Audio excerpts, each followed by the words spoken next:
दर्शकों, इन्होंने जैसा कि दूसरा जो 17 अध्याय दिखाया उसमें कहीं ना कहीं जो पहले इन्होंने बताया था उस बात का खंडन हो रहा है कि हठ योग करना, ध्यान करना, इन्होंने बताया कि गीता जी में वर्णित है कि हठ योग करना, तप करना ये सही साधना नहीं है। तो कहीं ना कहीं ये मतभेद हो रहा है और आज इस डिबेट का हिस्सा यही है कि आखिर ये गीता जी को लेकर इतने मतभेद हो क्यों रहे हैं, जब गीता जी एक तरफ कह रही है कि हठ योग करना है, ध्यान करना है, पूजा विधि में ये बहुत जरूरी है, शामिल है, गीता जी के अनुसार है, गीता जी में लिखा है। और दूसरी तरफ इन्होंने बताया कि गीता जी में ये भी लिखा है कि जो हठ योग है, तप साधना है, वो नहीं करनी है।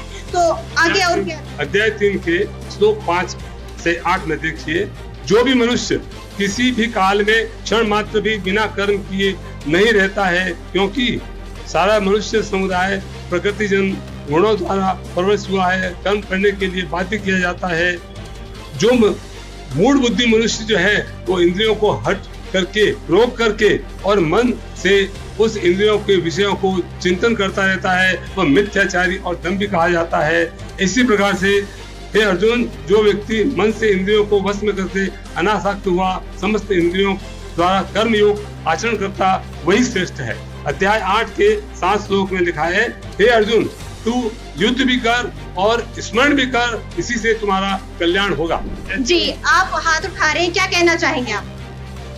इन दोनों ने गीता जी में श्लोक को प्रमाणित किया है। अब हम ये जानना चाहते हैं कि इन दोनों में से सत्य श्लोक कौन सा है, सही श्लोक कौन सा है? जी बिल्कुल, डिबेट की मुख्य बात भी यही है कि आखिर सच कौन सा है। ये दो मत आखिर उठ क्यों रहे हैं? जब एक ही गीता जी है तो दो प्रकार की बातें हो ही कैसे सकती है? अधिक जानकारी के लिए डाउनलोड करें संत रामपाल जी महाराज ऐप व सब्सक्राइब करें संत रामपाल जी महाराज यूट्यूब चैनल।